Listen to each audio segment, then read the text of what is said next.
think I'm taking this deal with Denise rougher than she is. And Dale, when we got to the second verse of this, I heard about his healing and his cleansing power of healing. I couldn't sing it. I just broke down in tears. And my wife standing on the other side of the nursing home, and her and my mom were just singing their heart out. And I sure was glad they were there. Of course, Peggy was glad to sing. But a lot of times in the church, we skip the middle song, those middle verses. And last week during the nursing home, we sang all 4 verses and 3 verses of several songs. And Peggy, there was a couple of places last week I just couldn't sing because it was just, I looked at the words, and I stand up front and I had tears in my eyes thinking about how good God is. Amen. Amen. And you know, every one of us has been through some tough places in our life, and some of you here have been through a lot tougher places than what I'm going through right now. But you know, Jesus, and this wasn't part of my communion meditation, it just hit me. Max Lucado says that Jesus he'd set out 70 to heal people and to preach. And they went out and they preached and they taught and they laid hands on the sick and they recovered, even laid hands on dead people, and they came back to life. And these 70 come back and they told Jesus, they said, everything you told us, we used your name, and people could walk again and they could see again and the deaf could hear. And while we even laid hands on people that were dead and they came back to life, and God cast out demons in your name, and it was so wonderful. And he's getting this, people coming back to him and telling him what a great thing had happened for the disciples. And some of John's disciples come to him and says, oh, by the way, your best friend, your cousin, John the Baptist, the man that baptized you, Herod's just cut his head off. He's dead. Can you imagine, I mean, in our life, we go from here to here to here and back, and life just keeps coming at us. So Jesus said, let's get in the boat. Let's go to the other side of the sea. I want to pray. He got in the boat to get away from the people so he could have some time by himself. And 5,000 plus walk around, and when he gets out of the boat, they're standing there. They're waiting on him to teach. He goes from jubilation to tragedy, and he wants to just be with God and meditate, and there's 5,000 people there, and then the disciples come to him and said, Lord, send them away. They don't have anything to eat. They didn't prepare. They didn't bring anything to eat. And Jesus looks at the disciples and says, you feed them. Philip says, really, Lord? A year's wages wouldn't feed these people. Andrew comes up, little kid's sack lunch. You all remember one of the first sermons I preached to the little kids up here was the little, what do you call them, little Lunchables. Thank you, Rod. There's times I give me, I'll pay you after church. Is that worth $10 to you? Remember, I got those Lunchables and stuck them up here, and we had Danny and Sis's grandkids were up here, and they really thought they hit the jackpot. Denise and I went around and found those things. But he brings a little kid's sack lunch, a little Lunchable thing, two little fish and 5 little biscuits. It says 5 loaves of bread, but it wasn't loaves. It was like a little bit. It was a kid's sack lunch. And he feeds all those people.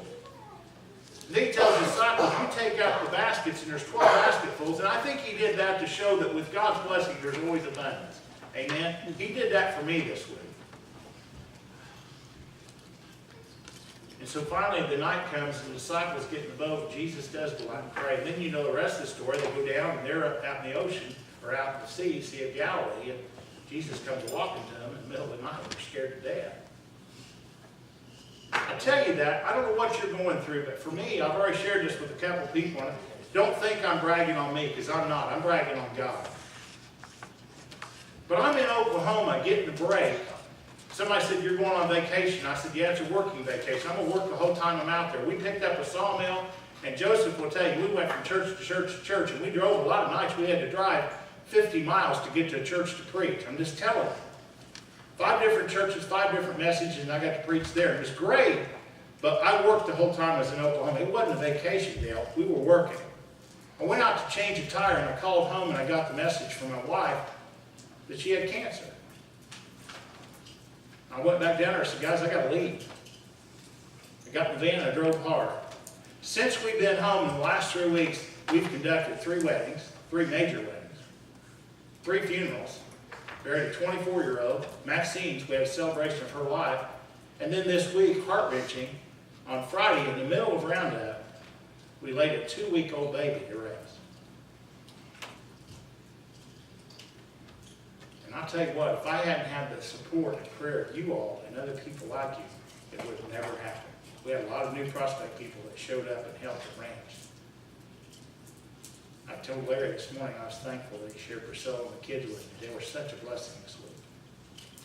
Poor Priscilla got nailed with yellow jackets big time. Bless her heart. And she just kept coming. I don't know if I got nailed with yellow jackets. I don't know if I came back. But I tell you that to tell you that we go from here to here to here to here. And sometimes we think, Lord, do you know? Wait a minute. And in the middle of it, Anna called me and told me that my Aunt Mary Lou went to be with Jesus. You can't stop. But I tell you what's neat about New Prospect Baptist as we get ready to take communion. We're family. Amen? And Jeannie and Rod know, when you're down there, you've got people praying all around. Jerry, going through what he's going through. You got people praying for him. And we can feel your prayers. Denise feels your prayers. She asked me a question last night. She picked up a devotion by Charles Stanley this morning, and I looked at her, she had tears in her eyes, and she said, because I told her, I said, don't ask people, you ask God. And she said, I keep asking, and I don't know. She picked up that devotion, she looked at me with tears in her eyes and said, got my answer. Isn't that neat how God does that? And I'll tell you, the longer I live, the more I understand that little footprints call. Amen? So today as you take communion, I don't know what your need is. But he asked us every time we did this to do it in remembrance of him. He died for us. Amen? What more could he have done? Ask him to help you through whatever you're going through. And I can guarantee you one thing. He'll never leave you nor forsake you. That little girl came to my house the other night. I almost wasn't home, but I decided I'd stay home. Generally, I was getting ready to go to camp. I thought, no, I'm staying. I'm going to be here with Denise. That little girl come in the driveway. Her eyes were swollen shut from crying all day. I wrapped my arms around her and I said, I don't have any answers, honey.